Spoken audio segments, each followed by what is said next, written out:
Ever find yourself trapped in a mental instant replay of a conversation from years ago?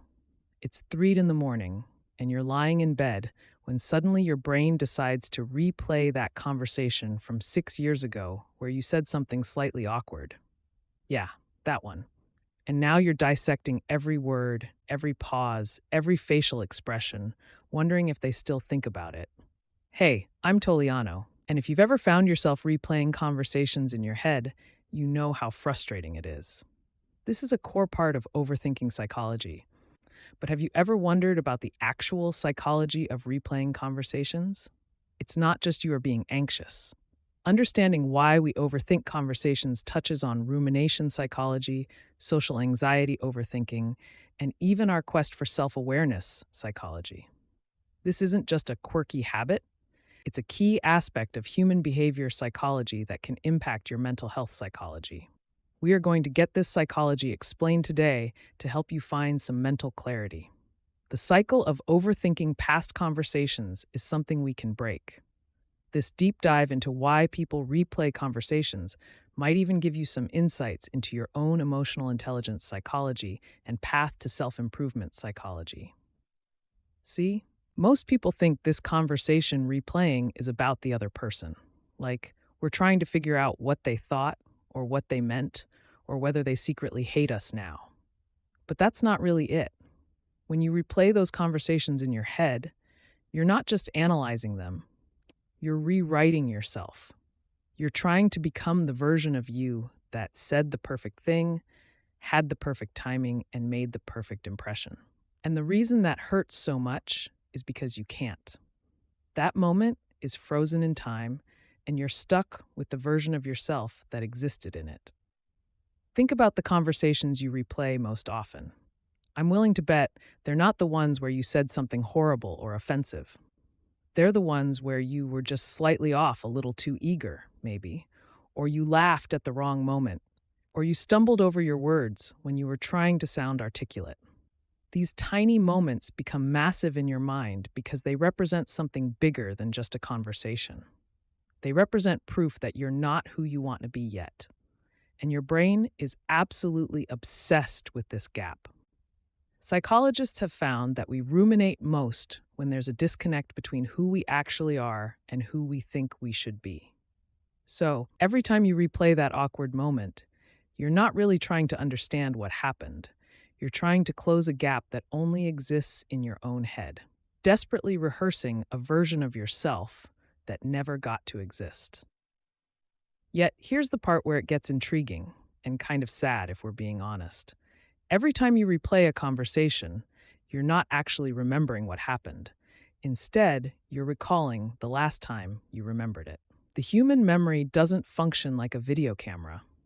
It's more like a story that gets edited every time you tell it. So that conversation you've replayed a dozen times, you're no longer acting out the real deal. Instead, you're going over a warped version that has been polluted by your anxiety, your insecurities, and your fears of what people will think. Which means you're basically torturing yourself over something that didn't even happen the exact way you remember it. Just let that sink in for a second. How you perceive that conversation in your mind right now probably feels worse than it actually was. You've exaggerated the uncomfortable moments, downplayed the regular ones, and probably made up the scenes in which the other person was supposedly critiquing you. The more you replay it, the more your mental image of that fictional version starts to feel real. And at some point, your brain is essentially gaslighting you with your own memories. Now, I know what some of you are thinking, but I replay conversations to learn from them. I'm trying to improve for next time. And I get it. On the surface, that sounds productive. It sounds like growth. But here's the uncomfortable truth.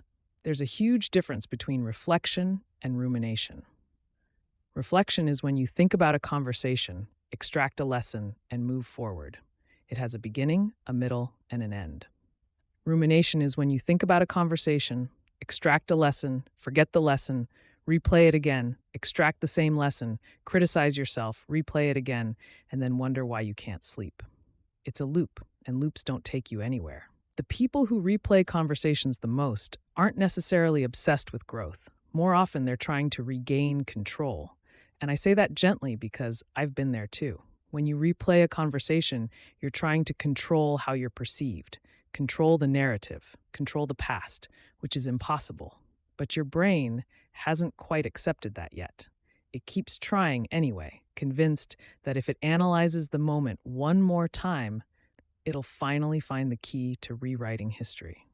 There's something else happening here that doesn't get talked about enough. When you replay conversations, you're practicing being someone you're not. You're rehearsing a version of yourself that's smoother, funnier, more confident, more likable. And each time you do that, you quietly reinforce the belief that the real you, the one who actually showed up, isn't good enough. That's the part that stings, because the version of you doing the replay thinks it's protecting you, but it's actually building a case against you, collecting evidence that you're defective or unworthy of connection. Do that long enough, and something shifts. You start believing you need to be flawless to deserve kindness. You convince yourself that one stumble in a conversation means you're fundamentally broken. Research has shown that when people struggle with self-compassion, they're far more likely to get trapped in these mental loops. And those loops feed anxiety.